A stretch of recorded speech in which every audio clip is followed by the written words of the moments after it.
Hello, this is Ravi once again. I would like to remind you that I'm currently a candidate for selectman in Seabrook. The election is on March the 8th, and this is a video of the speech that I gave at the 12 Washington Drill yesterday, Thursday, February the 24th. It was well attended.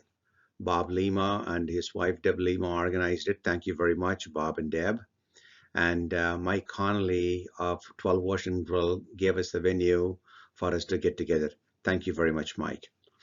I call this presentation Your Vote, Your Right, and Your Power because I'm hoping by the end of this presentation, you would have received enough information to be inspired to exercise your right to vote and the right to exercise your power.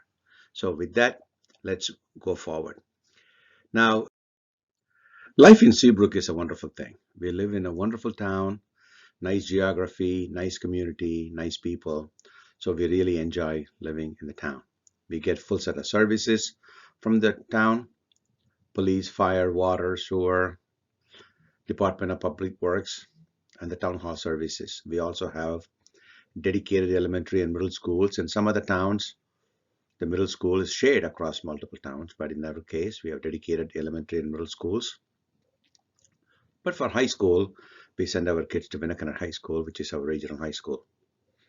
All these things cost money, and we pay for it through our property tax. $1 million home, or a home that is assessed at $1 million, will pay $13,731 this year in property tax. I'm not saying we all have $1 million homes. I'm just saying that's what $1 million home will pay. I'm just using $1 million just so that the math is easy with the round number. If you own a house that's assessed at $500,000, you just divide 13,731 by half, and what I say would apply to you as well. A house that is appraised at $728,332 will pay a round number of $10,000 this year in property tax. We also pay for water and sewer based on what we use. A few basic facts about property taxes as a primer to what we are going to talk about. Always remember, the property tax is nothing more than your share or our share of the town budget. So there is a way to determine what that share is, and that happens to be the property value. So based on our property value, we pay a certain amount, certain share of the town's budget. That's what property tax is all about. Now, when all the properties in the town appreciate proportionately, then the relative burden of taxation remains the same. But if one portion of the property class appreciates more than the other, then that property class ends up bearing more of the property taxes, or paying bigger share of the town budget than the other one. That's just the way the math works out. That's important to understand. Now, what happened in 2021 in Seabrook is a very interesting case. I went through this also in my previous presentation, but just in case you haven't seen it, I want to reiterate this because it's fairly important to understand this. We entered the year 2021 with a tax rate, property tax rate of $15.97 per $1,000 of the assessed value. Now, all the properties in the town get assessed to really calculate this tax rate amount. And when all the properties in the town of Seabrook were assessed, added them all together, we came to about $2.7 billion. Now, we also did something else. Maybe we're very happy about the easy winter or whatever. We went last March to the elections and we voted for all the warrant articles, all but one. Okay. And warrant articles asked for us to allocate monies, appropriations, to do different things. And we voted for them all.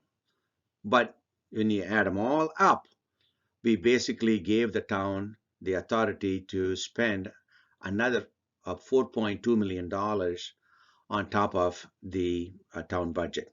So we did that. Now the town then had to go forth and execute on what we asked it to do. So they started doing that, and that also was a reality in 2021. Now, every 5 years, every town undertakes a full assessment. And in Seabrook, the full assessment was done last year, ending in the first day of April. And when the reassessment came out, we had seen that the $2.7 billion sum of all properties assessment had risen to $3.3 billion, like 20% increase in the property value of Seabrook, which is good for Seabrook. But it affects us in really funny ways, as you will see. The residential properties, or the residential property class, appreciated substantially more than the other property classes, which are commercial, industrial, and the utilities. So if we were to take a look at it, if you look at the graph, it makes it clear there are 800 properties at the beach, and the average appreciation of the assessed value was around 29.84, or about 30%. The uptown was not too far behind. There are 2,800 properties there that are taxed, and their value had gone up by about 28.13%, maybe just 1% different than the beach. People often think that, the uptown doesn't have the same kind of issues as beach when it comes to property assessment and the increasing values and so forth, but they really do. So 28.13 is the increase, percent is the increase of the assessed value of the properties in uptown. But on the other hand, the commercial industrial properties appreciated only 4.52%, and the utilities appreciated 16.16%. Now this, we kind of had a feel for it because last year, in late 2020 and 2021, when a residential property got listed, all of a sudden, they had multiple offers, and many of them were more than the asking price. So not only did the property sell quickly, they also sold for higher than asking prices in most cases. And that's one of the reasons why the property values of the residential property class went up so much. The same thing didn't happen to commercial. They neither sold very fast, or nor did they get money more than they were asking for. So the commercial properties only appreciated about 4.5%. So what happened was that we took that information and we recalculated the tax rate, because now we have the town budget and all the warrant articles that we voted for, and we took all the money that the town needed to do their affairs and provide us with all the services and the schools, and we divided that by the total new appraised value of the town, which is $3.3 billion, and it came to a new tax rate of 14.95 per thousand. But the town luckily had some reserve funds, and they decided to, the selectmen voted to appropriate $4 million out of that to reducing the tax burden on the people, and they brought down the tax rate from the 15.97 that we entered the year with to 13.73 per thousand in 2021. Okay, so that's kind of what happened. Now we take the tax rate, now you recalculate the property taxes for every one of the property classes, and that's what we do.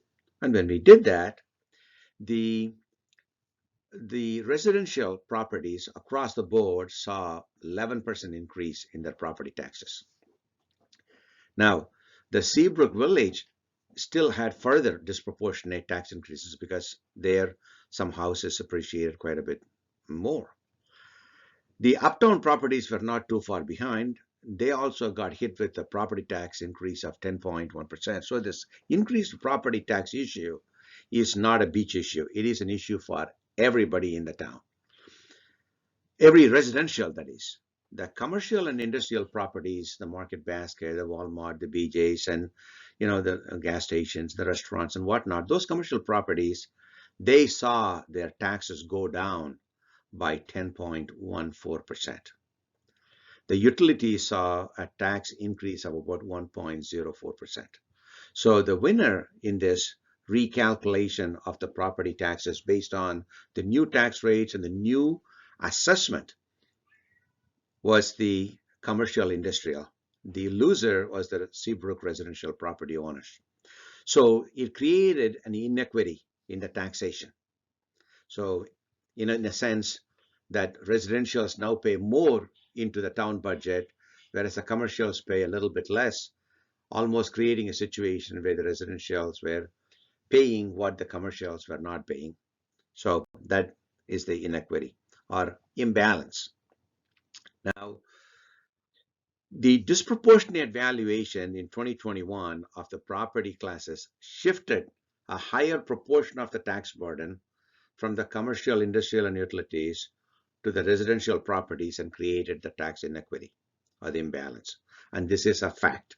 And this is something that we need to fix because the residential customers cannot continue to bear any more disproportionate assessment that might happen in the future. It is just too oppressive. So many of the residential property owners tell me that the situation must change. So the residential property owners should not be expected to shoulder the majority of the future tax increases. So we must create equity or balance in taxation across the different property classes. This is one of the important things for me, one of the reasons why I'm running for selectman to solve this problem. Now, you probably know that the Seabrook budget has three major parts. I went through this in my earlier presentation. The municipal budget, which pays for all the town departments and the capital improvements and the town services. There is the school system, so we pay for our local schools, which consists of our elementary school and our middle school, and we pay our share of allocation to the Winnacunnet High School, which is a regional high school. But we also are required to pay a state school tax, and the utilities pay that directly, but the residential people pay through the town. And there is also a county tax. So there are these three major portions to the town taxes, town budget: the school budget, the town budget, and the county tax budget. Now, when you look at the numbers and you look at the pie chart, it makes it very clear the town budget or the municipality budget is about 46% of the total town budget. 48% goes to the school system. So the municipality spending is smaller than what we spend on schools. And the county tax budget is about 6%. So remember this because it's very important. The municipality budget is 46%, school is 48%, and the county is 6%. So in our town, we value educating our young very much. We pay majority of the money to the school system. Now, if you look around many different towns, you will see an interesting thing. The school budget is pretty much similar in every town because the schools are driven by strong state mandates and requirements, and also many towns share schools and they kind of divide up the expenses. So the school spending on a per pupil basis tends to be about the same no matter which town you go to. But the municipality budget changes quite a bit from town to town because some towns are tightly packed like Seabrook. Some towns are very rural and it's very difficult to provide distribution of water and sewer services there. And some towns have lower population and some towns have high population. So because of all these variabilities, different towns offer different set of services to their people. Now, depending upon what they offer in terms of public safety, which is police, fire, and ambulance, how do they keep up to date their streets and highways? How do they handle the waste? How do they distribute water and sanitation and the town hall services? There is variability between the different towns. So people often wonder, hey, how do we in Seabrook compare to the other towns. So I pulled down the budget of all these different towns. There are 13 of them in here, just so that I can share with you this information. If you take not the school budget, which tends to be about the same on a per student basis everywhere, if you just take the municipality budget and you divide that by the population of the town, you arrive at what is called a per capita municipal tax levy. So I arranged it in an ascending order, starting from the lowest to the highest. And the lowest per capita tax levy is with Kingston, and then Newton, Newfield, Stratham, and so forth. And then toward the end, you see Hampton, Seabrook, and Rye being the highest of them all. Okay, you compare that to the population. The highest population is in Hampton and in Exeter, whereas Seabrook and Stratham, they are right around the same number, between 7,500 and 8,500 people. And then Rye and Kingston happen to have pretty much the same number of people, around 6,000 people or so. Now, 2 towns out of these 13 towns, specifically Rye and Exeter, they provide pretty much all the services except, with some minor exemptions. For example, Exeter provides water and sewer only to 60% of the people. And because the town because the makeup and the age of the town and the way it has grown, 40% of the town doesn't get the town water or town sewer services. In Rye, a section of the town, they get the water from Aquarian services, so it's not town provided. So those 2 towns are like that. Now, in the case of Rye, for little less than, I guess, 6,000 people, their per capita municipality tax levy is $8,300. That's fairly heavy. In the case of Exeter, there are 16,000 or so people, but the per capita tax levy is very small. It's about like $1,300. You can see right off the bat, why is that? Exeter has such a low, that has a lot to do with the age of the infrastructure they have, and also the fact that, in a town that offers all these services, when there are a lot of people, then the cost, it gets kind of peanut butter, spread across everybody, and it brings down the per capita cost. So the population has an interesting effect on this per capita number. Now, 2 of the towns, Seabrook and Hampton, provide all the services. So we are very lucky to live in a community or a town where we get all the services. And if you want to look at the numbers, in the case of Seabrook, we have about 8,400 people, and our per capita municipal tax levy is around $3,300. Whereas for Hampton, there are 16,000 people. Their tax levy is about $1,800, about $1,500 per head, less than ours. And once again, the effect of the population comes into place. They have twice as many people than us, but not necessarily much larger infrastructure than us, so the cost per person actually goes down. So the thing that I want you to take away from this is that we get all the services from Seabrook, town of Seabrook, at a reasonable cost. If we had more population, then our per capita municipal tax levy would actually be smaller than it is. So we live in a nice town. We get all the services, and we like it. Everybody I talk to, they love the services they receive. And we all know this, folks. When you come over from Salisbury over to Seabrook, you immediately see there are nice roads. On a snowy day, you cross the border, boom. You come from snow-packed roads to nice clear roads, okay? And we get excellent services at the DPW. We get our waste removal is wonderful at the beach. They remove the waste twice a week, which is fantastic. And you go to the town hall. We have excellent people giving you excellent services. Okay, we have wonderful police, wonderful fire. The ambulance is there just like that anytime there is a medical emergency or something like that. So we get excellent services, and nobody in the town wants to ever give any of that up.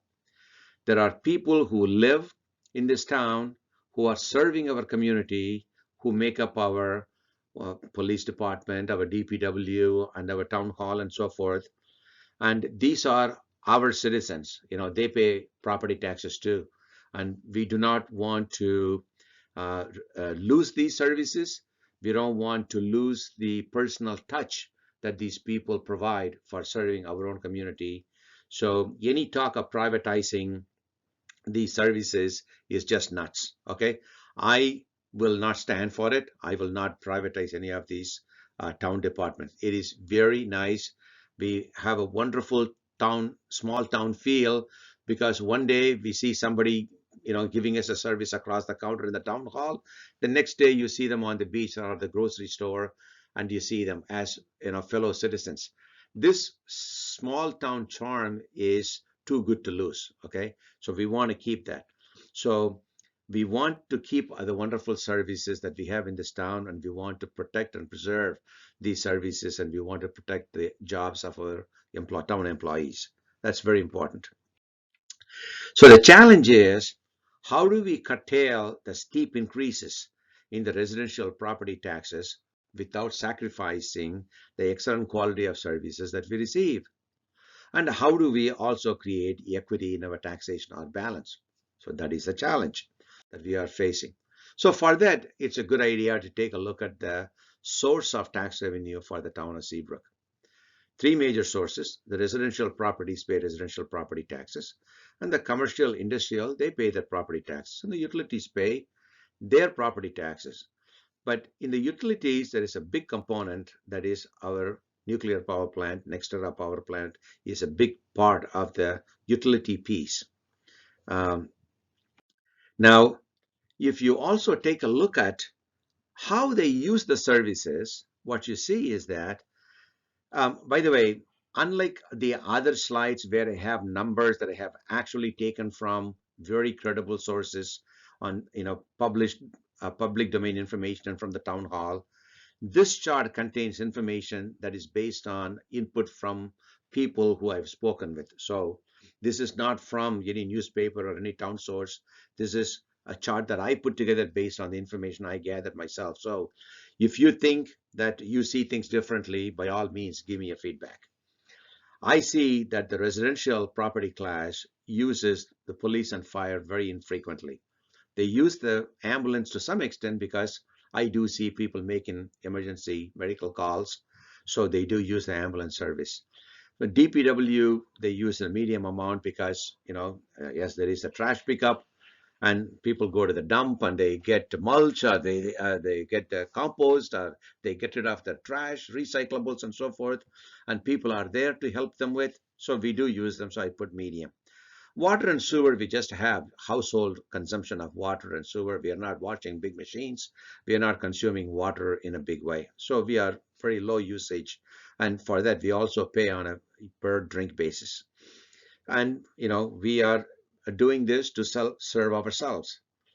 On the other hand, if you look at the commercial industrial properties, there is a lot of calls that the police and fire get are from Route 1 corridor, all the commercials.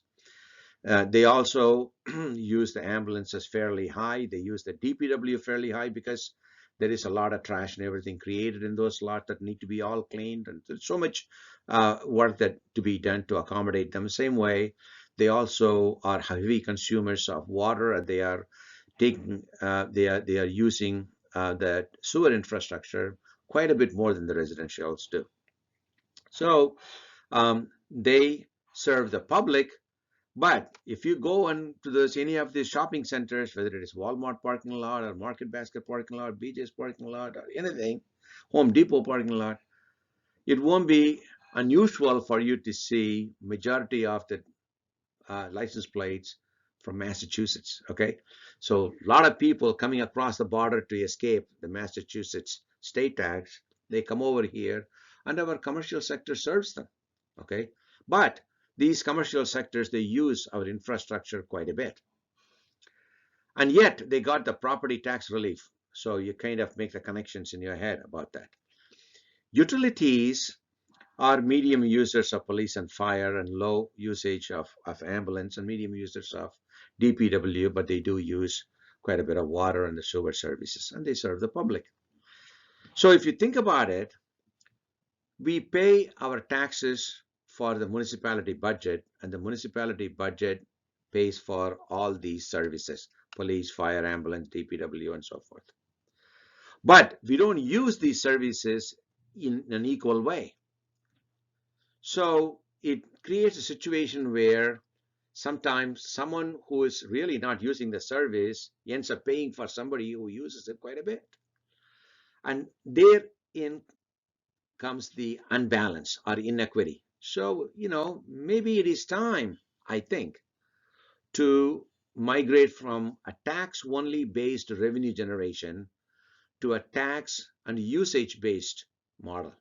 Okay. By that I mean that there is a tax that we pay, a bare a minimum amount, but then there is some amount of revenue generated based on how much they use these services. Now, I haven't done extensive research to really understand that this is actually going to work, whether the state law is going to allow, but this is something that I've been thinking about. These are the types of things that I would like to think. And I also don't believe all the answers to solving the inequities in our taxation is all in my head. If you guys elect me and send me to be on the Board of Selectmen, I will convene task forces to look at this issue, and I solicit information from you, from the town people, to figure out how best to do that. That will solve the problem in an equitable way that is legal and that will not, break any state laws. So this is something that I believe is an important thing that we need to take a look at. There's one other thing, and I call it NextEra Shift. I borrowed this term from the town manager, Mr. Manzi. So the NextEra Shift goes something like this. Years ago, NextEra paid over $15 million in property taxes each year. Recently, they have been paying only about $12 million or so. In fact, our 2021 property tax rate of $13.73 per $1,000 of assessed value of the properties assumes that NextEra will pay about $12 million in property taxes. Now, the town is negotiating with NextEra. This will work out this way, or it may not. If NextEra, which has been saying they should be paying a lot less in property taxes, succeeds, and if their assessment, if they are successful in pulling it down to sort of where they were a couple of years ago, then their property tax contribution will be less than $12 million, and that will shift the tax burden over once again to the residential property owners. And that's bad news. So let me tell you exactly what this means in terms of numbers. Once again, if you were to take a home that is assessed at $1 million, at the $13,773 per thousand, the home's property tax will be $13,731 if this tax rate sticks, which is based on $1 billion valuation for the power plant. If NextEra succeeds in depreciating their property about as much as they did in 1919 to 1920, 2019 to 2020, then the shift would create additional tax burden on the same property. Now they will be required to pay $14,281. If NextEra succeeds to depress their assessment down further to like 600 million instead of 1 billion, then the residential property valued at $1 million will be required to pay a property tax of $15,416. And if NextEra goes away completely, then they will end up paying $19,049. That scenario is not going to happen. But I put it there for you to understand that there is a direct correlation between what NextEra does in terms of its assessment and the property burden that the residential property owners are going to have. You may not have $1 million home. You may have a $500,000 home. Then just take this property tax numbers by half. Then you will see the effect. In terms of percentage, the effect is the same. no matter what your property value is. Now, it could even, if things don't change, our situation could even worse. Here is a scary scenario for you, and this could very well happen. So think about this. We are going into this March election, and there are a lot of warrants. Okay, if all the warrant articles pass, there is going to be an impact on our taxes. And if the properties, I'm told, in Seabrook are continuing to appreciate beyond the April 1st date of last year when the last assessment was completed. So if the town decides to update their assessment in 2022, all of our property values that are assessed for tax purposes could go up. And added to it, if the NextEra valuations follow the trend from 2020, instead of the $1 billion valuation we asked it to be, then instead of a $13,731 for $1 million home in December of 2021, would end up going to $16,816 in December 22. So when you get the tax bill in December, the end of this year, it's going to be quite a bit more, 22% more than the tax bill that we just got that we are having trouble accepting. So we just went through a big jump, and it could jump yet again. So this is what I want you to really internalize as to what could happen if things don't change. This is very, very important. So in the town of Seabrook, we have some real problems to solve. Okay, we need to curtail the steep increases in the residential property taxes so that the town continues to remain livable and affordable to everybody. Second, we must preserve and protect the terrific services we receive. We don't want to give these things up, because this is what makes living in Seabrook really nice. And we want to create more equity in taxation, more balance in the taxation between the different property classes. And we need to gracefully handle the NextEra Shift. Okay, so these are different kinds of problems, different problems that we are facing in the town. So you deserve to do this. You deserve a Board of Selectmen who are competent to address these challenges. Okay, without a good, competent Board of Selectmen, these problems are not going to be solved, and the scary scenario that I showed you could actually happen. And you need people on the Board of Selectmen to be well educated and experienced, with good experience from private industry, and the ability to negotiate, ability to come up with the different scenarios, ability to understand the law and apply it in a way that we can actually solve the problems we are facing. That's very important. And this is the reason that I'm asking for your support. I'm running for Selectman. So please vote for me on March 8th for Selectman. And not just that, if you believe in me, please spread the word, tell people, tell that Ravi, with his education and his industrial experience, will be an excellent addition to the Board of Selectmen and will be able to help address the problems that we are facing. And also tell people not to believe the lies that are being spread by my opponent, that I'll be privatizing the town departments. I really will not do that. And then you can also help me even more by signing up. If you would like to make some phone calls on my behalf, if you write to me at my email address, ravi4nh@gmail.com, I will give you some names and telephone numbers of people that you could call. Not very many, maybe a dozen and a half per person. And then if you like to sign up, to hold sign for me outside the voting center or the rec center on the election day, that'll be wonderful too. You don't have to do it for all day, maybe a couple hours. So you can help me in lots of different ways. So I really would like to request respectfully for your vote and your support. So thank you very much. I really appreciate it. Bye-bye.